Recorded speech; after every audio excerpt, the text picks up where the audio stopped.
রাসূল সাল্লাল্লাহু আলাইহি সাল্লাম বলেন, তোমরা বেগানা নারীকে দেখে চক্ষু নিচু করো, আমি জান্নাতে নিয়ে যাওয়ার জন্য জিম্মেদার। তিনি বলেন, হঠাৎ যদি কোনো মহিলার উপরে চোখ পড়ে যায় তাহলে মুখ ফিরিয়ে নিতে হবে। তিনি বলেন, হঠাৎ যদি কোনো মহিলার উপরে চোখ পড়ে যায় তাহলে মুখ ফিরিয়ে নিতে হবে।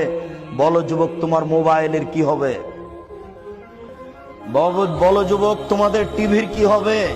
তুমি, তোমার বোন, তোমার দুলা ভাই, তোমার মা, তোমার বাপ, তোমরা 14 গোষ্ঠী মিলে এই ল্যাংটা বেশ্যালয়ের মেয়ে দেখে চক্ষু ঠান্ডা করো, কলিজা ঠান্ডা করো, তোমরা জান্নাত কিনতে চাও।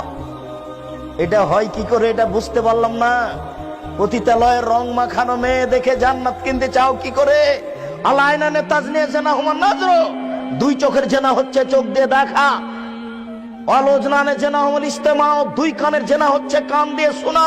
ওয়ালিয়াত জেনা হাল বাদশ, হাতের জেনা হচ্ছে হাত দিয়ে ধরা। আর রিজল জেনা হাল মাসি, পায়ের জেনা হচ্ছে পা দিয়ে চলা। জেনাল কালব তামানা তাস্তাহি, অন্তরের জেনা হচ্ছে পরিকল্পনা করা। জেনাল লিসান নুতক, জিহ্বার জেনা হচ্ছে কথা বলা। এগুলো সব জেনার মাধ্যম। এইভাবে জেনা করার পরেও কি করে তুমি জান্নাতের হিসাব করতে পারো? অত দামি মেয়েকে কিভাবে তুমি ভোগ করতে চাও? তুমি হিসাব করতে পারো না? জান্নাতের নারী এত সুন্দরী, জান্নাতের নারী এত সুন্দরী, জান্নাতের নারী এত সুন্দরী যাদেরকে দেখে মনে হবে ঝিনুকের মধ্যে লুকানো মুক্তা। জান্নাতের নারী এত সুন্দরী, জান্নাতের নারী এত সুন্দরী যাদেরকে দেখে মনে হবে ছড়ানো ছিটানো মুক্তা।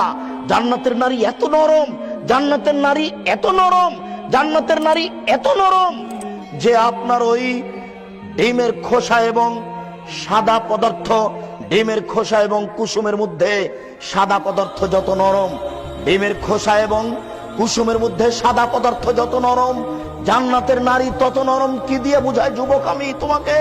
জান্নাতের নারী কত নরম। মহান আল্লাহ চ্যালেঞ্জ করে বলেছেন, লাম ইয়াতমিসহুন্না ইনসুন ওয়ালা জিন। জান্নাতের নারীকে মানুষ কোনোদিন স্পর্শ করেনি, জান্নাতের নারীকে জিন কোনো স্পর্শ করেনি, কোনোদিন কোনো জিন স্পর্শ করেনি।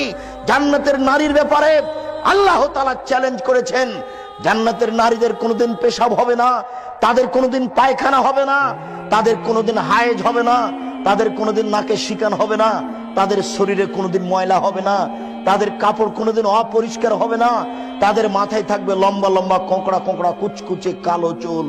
যুবক, তোমাকে আমি কি দিয়ে বুঝাই জান্নাতের নারী কত সুন্দরী? তাদের বক্ষ হবে স্ফীত গোলাকার। তুমি এই জান্নাতের নারী ভোগ করতে চাও পতিতালয়ের নারী দেখে? এখনই সিদ্ধান্ত পরিবর্তন করো, জান্নাত হবে ইনশাআল্লাহ। ওয়ানাহান নাফসা আনিল হাওয়া ফাইনাল জান্নাতা হিয়াল মাওয়া।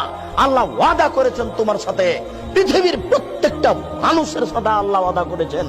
মানুষ যদি তার প্রবৃত্তিকে ঠেকাতে পারে, মানুষ যদি তার প্রবৃত্তিকে ঠেকাতে পারে, আজ থেকে টিভিতে পতিতালয়ের ল্যাংটা মেয়ে দেখবে না, আজ থেকে কোনো মেয়ের সাথে মোবাইলে গল্প করবে না, আজ থেকে জেনা বন্ধ করলো। এই বলে যদি সে নিজেকে ঠেকাতে পারে, আমি আল্লাহ তার সাথে ওয়াদা করেছি, আমি তাকে জান্নাতুল মাওয়া দিব।